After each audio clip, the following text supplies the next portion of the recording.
Bienvenidos a 360 grados, una visión global de la noticia, un espacio para debatir sobre todo lo que sucede en Colombia y en el mundo. Y hoy empezaremos 360 con una entrevista a un polémico expresidente con una alta popularidad según las recientes encuestas. Hablamos de Álvaro Uribe Vélez. El expresidente Uribe habló con nosotros y nos dio su opinión frente a temas como el paro cafetero, el proceso de paz, la administración Santos y, por supuesto, sus futuras aspiraciones políticas. Hoy, 360 grados al expresidente Álvaro Uribe Vélez. Y nuestro debate de la noche estará centrado en la llegada de un polémico testigo al proceso Colmenares, que servirá para desmontar y probar que ese 31 de octubre del 2010, la muerte de Luis Andrés Colmenares sí fue un accidente. Y nos referimos al almanaque Bristol. El popular almanaque Bristol hace parte de las 120 pruebas con las que la defensa de Laura Moreno busca tumbar la hipótesis de la Fiscalía, según la cual la joven Colmenares lo asesinaron. ¿Qué antecedente histórico marcará este hecho en la justicia colombiana? Será tema de debate esta noche en 360. Y no se vayan, que ya regresamos con la entrevista con el expresidente Álvaro Uribe.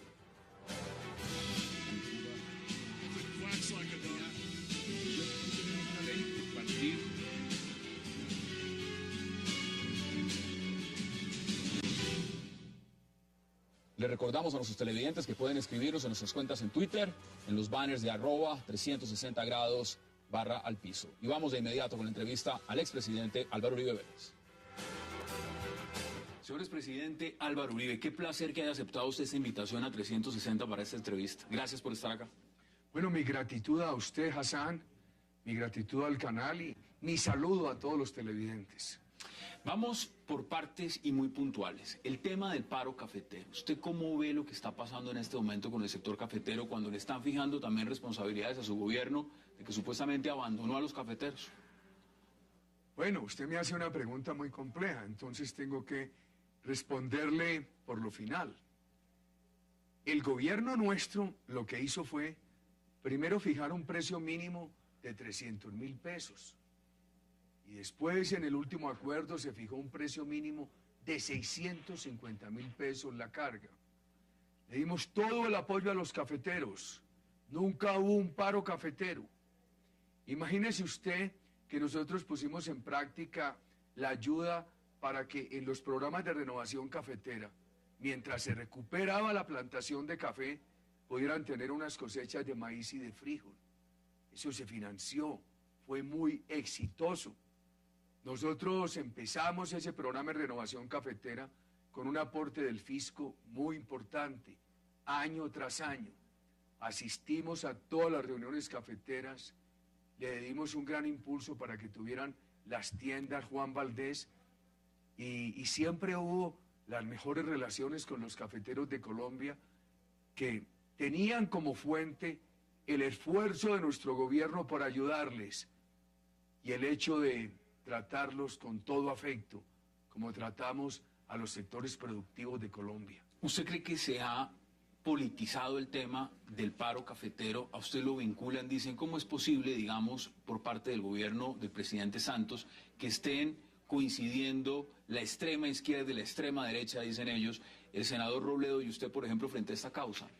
¿Qué te digo, Hassan? Esos son temas muy sensibles de la patria. Te voy a hacer una reflexión. Hay 600.000 familias cafeteras en Colombia.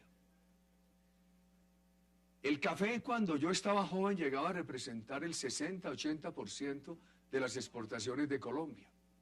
Hoy se dice, bueno, en un país que exporta 60.000 millones de dólares, unas exportaciones entre 1.200 y 1.600 millones de dólares de café no son significativas, pero son muy significativas.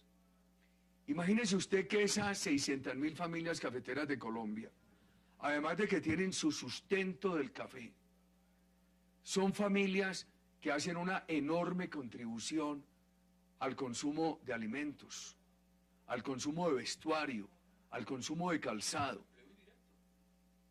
Mira esto, la industria colombiana alimentaria, de calzados, de vestuario, ha tenido en la caficultura colombiana un gran mercado. Para no hablar de todo lo que ha hecho la caficultura por la infraestructura del país. Durante muchos lustros, Cada que había un problema en Colombia, se financiaba la solución a ese problema con los cafeteros. Colombia le debe mucho a los cafeteros. Y desde el punto de vista democrático, los cafeteros constituyen un ejemplo de propiedad democrática, un ejemplo de función social de la propiedad. Entonces, a los cafeteros hay que darles todo el apoyo. Por eso yo escribía en uno de los Twitter que la protesta cafetera no hace daño a la institucionalidad. Institucionalidad que sí se daña, que sí se afecta con la quiebra de los cafeteros, pero porque ellos han sido constructores de democracia. Han dicho que es injusto el paro, dice el presidente, que es injusto, que es innecesario, y además hay declaraciones del ministro de Agricultura, Restrepo, diciendo que los cafeteros dejen de llorar y trabajen más. ¿Es coherente verlo en esa perspectiva? Hay dos momentos. El año pasado, muy a finales, en el Congreso Cafetero, el ministro le dijo a los cafeteros lo que tú acabas de decir: quéjense menos y trabajen más. Y el señor presidente les dijo que no estaban en crisis. Uno de los problemas con este gobierno es que este gobierno desconoce los problemas o quiere taparlos e insiste en eludir los problemas. Entonces este gobierno se dio cuenta que había un problema en los cafeteros cuando ya los cafeteros de todo el país empezaron a reaccionar. Eso estaba advertido desde antes. Pero empezaron a reaccionar no porque los cafeteros sean ciudadanos de desorden, sino porque tienen una situación de vida o muerte, porque se sienten que van camino a la quiebra, a la desaparición. Y este gobierno no había querido atenderlos. Y las ayudas que les ha dado han sido gota a gota e insuficientes. ¿Esos subsidios son necesarios en el tema agrícola? Aquí se está hablando de que esto es un punto ya de inflexión, es decir, no solamente son los cafeteros, podemos hablar del sector del arroz, podemos hablar de todo el sistema agropecuario, y que podrían venir la leche, las flores y todo lo demás masivamente a hacer paros y con justificación. ¿Cómo ve usted ese sentido? En una economía crecientemente integrada, hay que prepararse para apoyar al sector agropecuario. Por eso el gobierno nuestro, a raíz de los tratados de comercio, sacó la ley Agroingreso Seguro. Una ley muy importante para darle competitividad a los agricultores colombianos, que infortunadamente, después de que apoyó en 2 años a 380.000 agricultores, hubo 12 casos de corrupción que nada tienen que ver con el ministro injustamente encarcelado. ¿Cuál era el mensaje de esa ley? Colombia tiene que estar apoyando la competitividad de nuestros agricultores. Ese parece ser un axioma hoy en cualquier economía.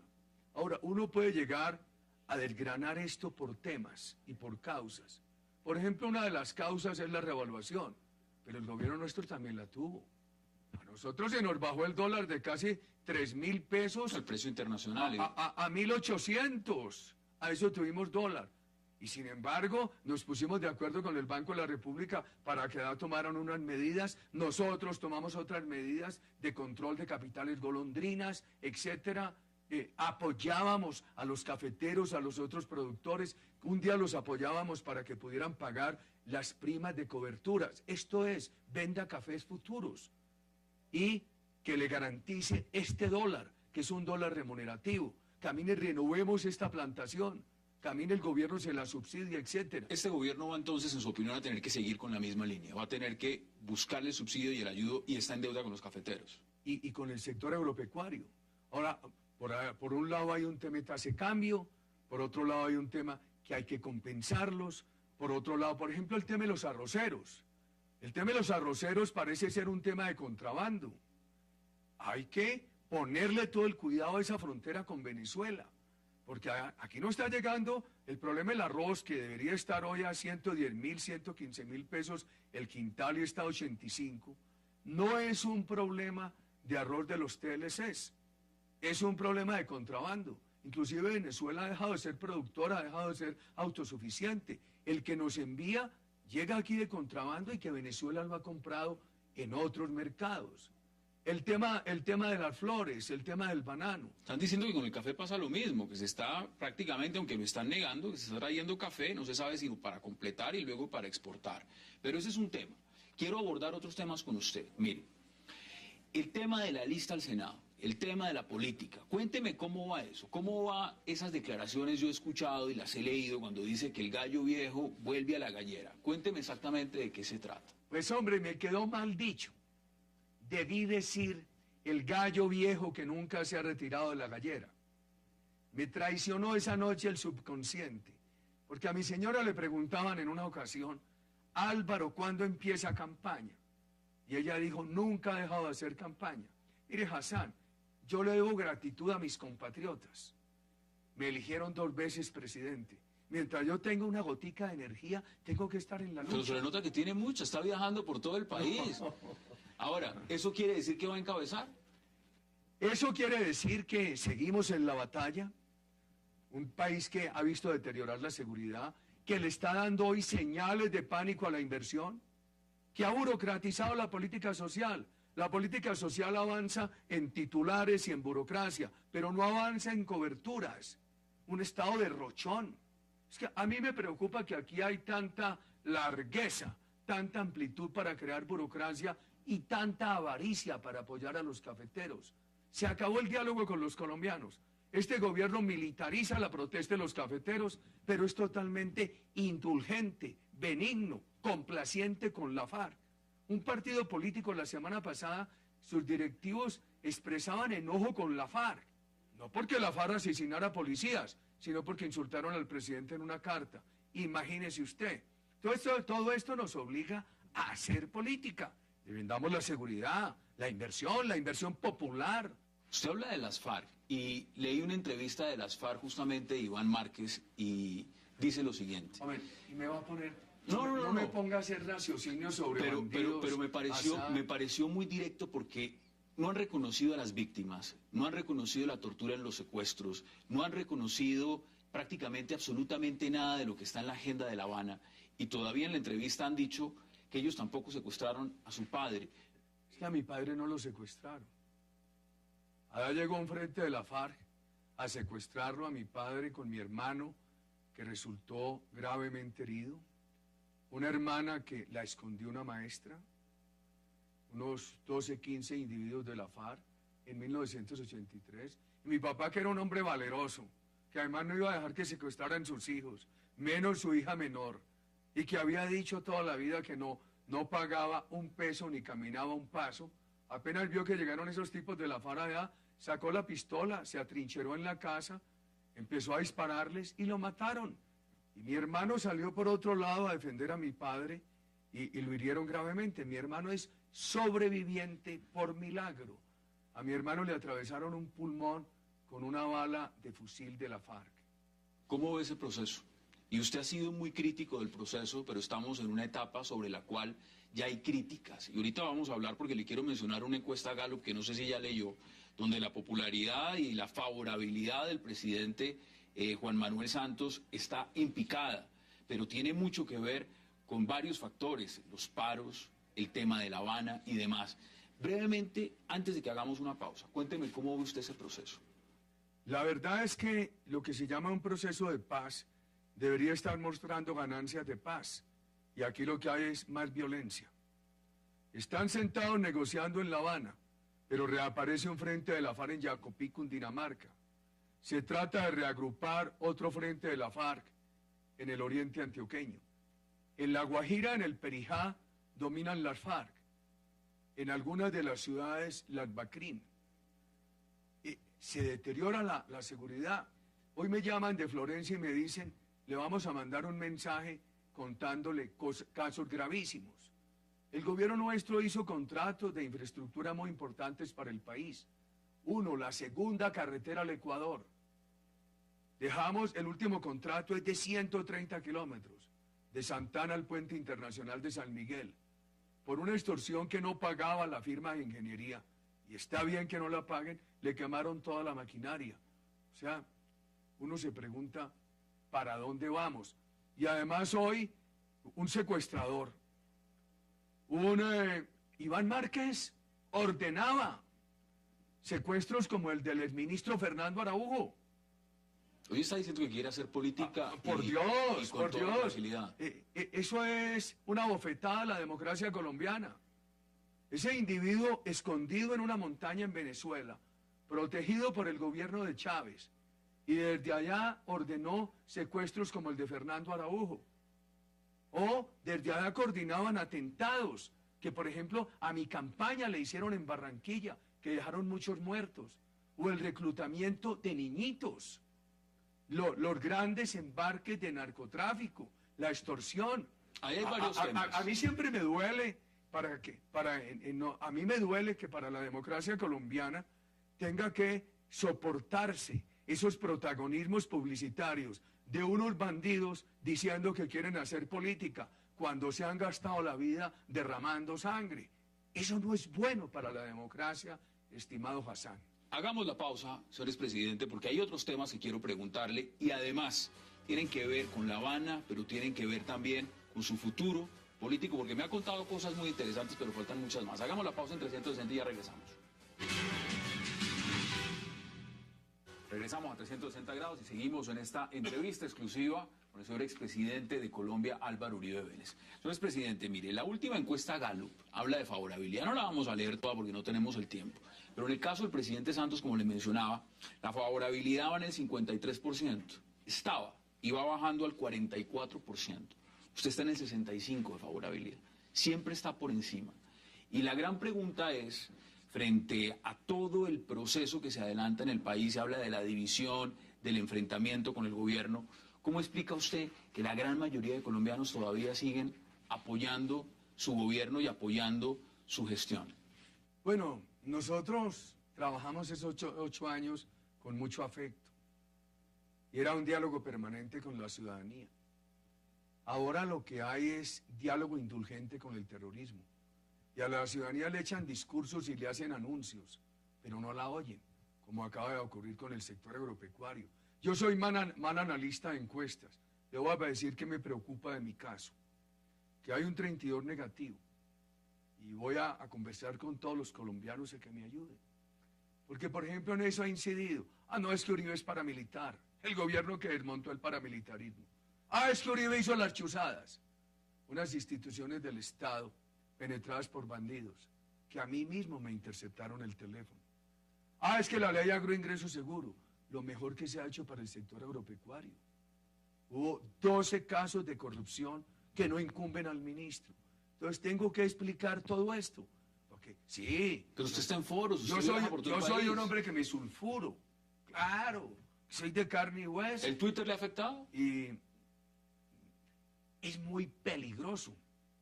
Porque le da a uno la oportunidad de reaccionar al impulso de las primeras impresiones. Usted no se aguanta. Pero es un factor de democratización de comunicaciones. Entonces, el esfuerzo que tengo que hacer yo es el diálogo con mis compatriotas sobre todos estos temas que me han llevado a una opinión negativa al 32%. Tiene en este momento también una nómina, hay unos precandidatos, podríamos decir, del Centro Democrático que aspirarían a la presidencia. Y hablamos de nombres que tienen gran reconocimiento. Dentro de esa baraja, ¿cómo se fueron seleccionando? Ellos mismos se fueron posicionando, usted tuvo que ver y dijo, estos son los que me gustan, cuénteme al respecto. No, yo simplemente los he estimulado. Y ojalá uno de ellos sea presidente de Colombia. Porque están comprometidos con la seguridad, con la inversión, con la política social, con el Estado austero, con eso que es la democracia participativa, ese diálogo popular en Colombia que tanta falta hace y que produjo buenos resultados en esos 8 años. Ojalá. Yo hablo de Centro Democrático, Hassan, porque el centro es un equilibrio. Y el Centro Democrático es un equilibrio entre la seguridad, la inversión, la política social, con Estado austero. Hombre, aquí no hay plata para los cafeteros, pero sí hay para pagar 13 altas consejerías. Y ahora la receta que le estaba recomendando el gobierno nacional a los cafeteros, que les estaba ofreciendo, era crear otra consejería en la presidencia de la República para los cafeteros. El mejor consejero para el gobierno sería escuchar pacientemente a los cafeteros y no tratar de descrestarlos con jipaos. El jeep ese del Quindío, del mismo modelo mío, con la diferencia que esos jeep aceptan la pintura y los mejoran. A mí ya no, la pintura no no me mejoraría en nada. Mire este pelo. Cuénteme, ¿y del general Naranjo ha pensado incluirlo en esa lista? Le cuento lo que le he dicho a sus colegas. Yo tengo el más alto concepto del general. Lo aprecio, lo admiro, le tengo mucha gratitud, pero con él no he hablado de esta coalición que estamos haciendo que se llama el Centro Democrático, porque es un equilibrio de inversión, seguridad, política social. ¿Para cuándo está definido realmente ese precandidato? ¿Cuándo calculan ustedes que tienen ya ese nombre? Por ahora, política intensa, diálogo intenso con los compatriotas y que el proceso los vaya llevando a definir en qué momento vamos a tener una candidatura unificada. Dentro de lo que puede pasar en el escenario, y es decir, la reelección y la aspiración del presidente Juan Manuel Santos, ¿usted cree que esa carta está todavía vigente o está perdiendo apoyo? Yo no sé, Hassan. A mí me preocupa este es un gobierno impredecible. En estos días me decían, ¿cuál es la diferencia entre el caguán del presidente Pastrana y el caguán que hay en Cuba? Yo decía, puede que no haya diferencia, pero hay una diferencia entre los originadores. Yo me opuse siempre al caguán del presidente Pastrana, pero el presidente Pastrana cumplió lo que había prometido. El presidente Santos ha hecho todo lo contrario a lo que prometió. Uno de los problemas del gobierno Santos es que es un gobierno impredecible. Entonces, ¿Usted que no ha ejecutado, digamos, lo que ha prometido? Muchos están cuestionando si se han ejecutado los planes. No. Por ejemplo, ahora, este fin de semana mandaron al ministro Vargas Lleras como un vendedor de ilusiones, el cacharrero que se llamaba en las zonas rurales en mi niñez, por los pueblos cafeteros de Antioquia, a ofrecer vivienda gratis y acueductos y a engañar a los pobres, a ver si sofocaban la protesta cafetera. Pero mire, a mí me preocupa mucho esto que quiero compartir con los televidentes. Los gobiernos tienen que ser predecibles. Uno de los problemas del gobierno Santos es que no es predecible. Es como una tómbola. Uno se pone enfrente de una tómbola y de pronto gana, pero al otro día lo arruina. ¿Y eso está pasando en su opinión ahora? Claro. Entonces este gobierno, así como puede dar una sorpresa muy buena, puede dar otra sorpresa de llevar a Colombia a un abismo. Los gobiernos no predecibles son un peligro para los pueblos. No puedo dejar de preguntarle por un tema internacional. ¿Cómo ve lo del hombre invisible en Venezuela? Y cuando hablo del hombre invisible me refiero al presidente Chávez, porque nadie lo ha visto. ¿Usted cree que eso puede cambiar la configuración de lo que está pasando en Venezuela, por supuesto, y además el tema con Colombia? Porque no se puede desconocer que lo que pasa en Venezuela y lo que pasa en Colombia tiene un tema bilateral muy importante. Se lo resumo. Salud del presidente Chávez. Jamás hablo ni hablaré del tema. La salud es un tema de Dios nuestro Señor. Segundo, la situación de Venezuela, desastrosa. La política de las misiones, que pudo ser buena, va a ser insostenible, porque el país debe de entre 218.000, 230.000 millones de dólares en una economía que no sube a los 300.000 millones de dólares. Ha venido desapareciendo el empleo, la empresa privada, disminuyendo la producción de petróleo. Tienen que importar el 70% de los alimentos. Están anulando la creatividad. Y hablemos de Venezuela y Colombia. Lo que sí me preocupa es usted me pregunta por el gobierno invisible de Venezuela. Yo le voy a contestar por el gobierno visible de Colombia. Porque este gobierno, el presidente Santos, era el más acérrimo crítico de la dictadura de Venezuela. Ganaba aplausos en todo el continente y en el país combatiendo la dictadura de Venezuela. Y ahora nos presenta a Chávez como el gran mentor, el gran promotor de la paz en Colombia. Increíble.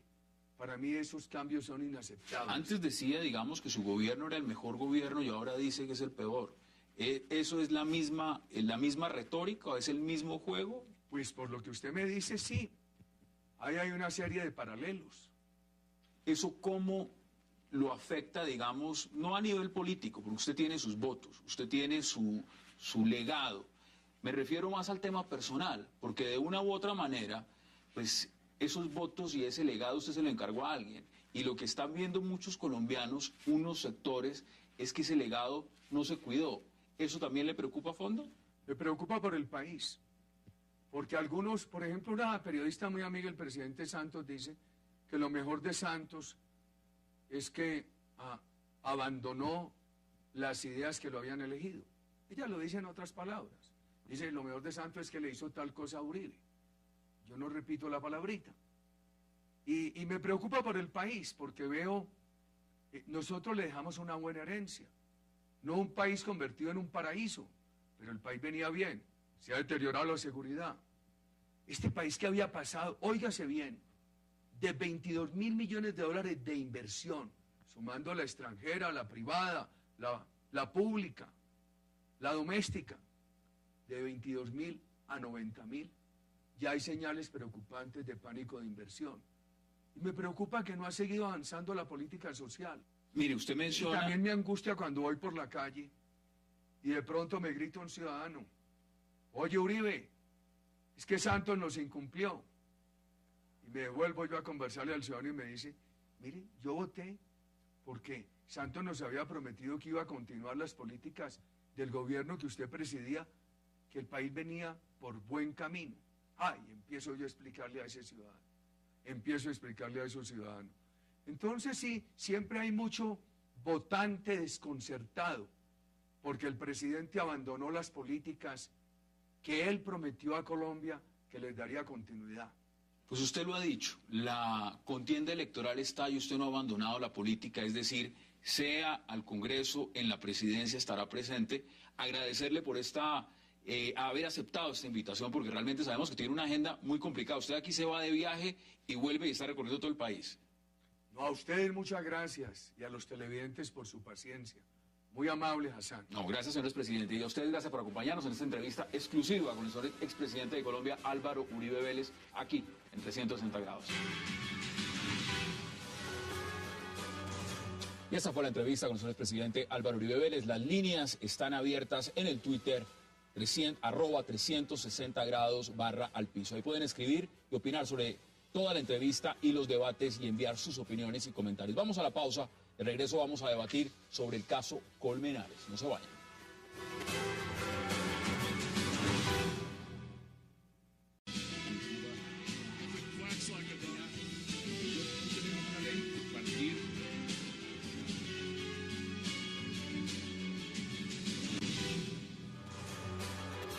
Bienvenidos a 360 grados, una visión global de la noticia, un espacio para debatir sobre todo lo que sucede en Colombia y en el mundo.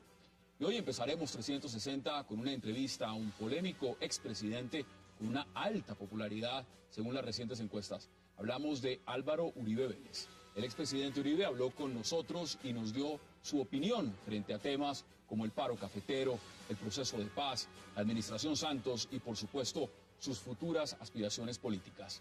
Hoy, 360 grados al expresidente Álvaro Uribe Vélez.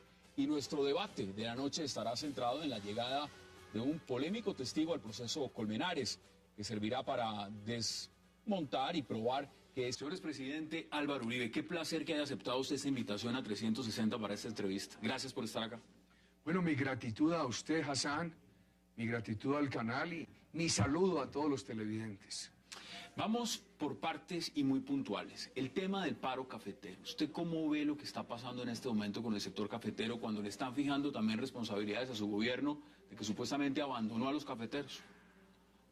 Bueno, usted me hace una pregunta muy compleja, entonces tengo que responderle por lo final. El gobierno nuestro lo que hizo fue, primero, fijar un precio mínimo de 300.000 pesos. Y después, en el último acuerdo, se fijó un precio mínimo de 650.000 pesos la carga. Le dimos todo el apoyo a los cafeteros. Nunca hubo un paro cafetero. Imagínese usted que nosotros pusimos en práctica la ayuda para que en los programas de renovación cafetera, mientras se recuperaba la plantación de café, pudieran tener unas cosechas de maíz y de frijol. Eso se financió, fue muy exitoso. Nosotros empezamos ese programa de renovación cafetera con un aporte del fisco muy importante, año tras año. Asistimos a todas las reuniones cafeteras, le dimos un gran impulso para que tuvieran las tiendas Juan Valdés y siempre hubo las mejores relaciones con los cafeteros de Colombia que tenían como fuente el esfuerzo de nuestro gobierno por ayudarles y el hecho de tratarlos con todo afecto, como tratamos a los sectores productivos de Colombia. ¿Usted cree que se ha politizado el tema del paro cafetero? ¿A usted lo vinculan? Dicen, ¿cómo es posible, digamos, por parte del gobierno del presidente Santos, que estén coincidiendo la extrema izquierda y la extrema derecha, dicen ellos, el senador Robledo y usted, por ejemplo, frente a esta causa? ¿Qué te digo, Hassan? Esos son temas muy sensibles de la patria. Te voy a hacer una reflexión. Hay 600.000 familias cafeteras en Colombia. El café, cuando yo estaba joven, llegaba a representar el 60-80% de las exportaciones de Colombia. Hoy se dice, bueno, en un país que exporta 60.000 millones de dólares, unas exportaciones entre 1.200 y 1.600 millones de dólares de café no son significativas, pero son muy significativas. Imagínese usted que esas 600.000 familias cafeteras de Colombia, además de que tienen su sustento... Ese 31 de octubre del 2010, la muerte de Luis Andrés Colmenares sí fue un accidente, y nos referimos al almanaque Bristol. El popular almanaque Bristol hace parte de las 120 pruebas con las que la defensa de Laura Moreno busca tumbar la hipótesis de la Fiscalía, según la cual a joven Colmenares lo asesinaron. ¿Qué antecedente histórico marcará este hecho en la justicia colombiana? Será tema de debate esta noche en 360. Y no se vayan, que ya regresamos con la entrevista con el expresidente Álvaro Uribe.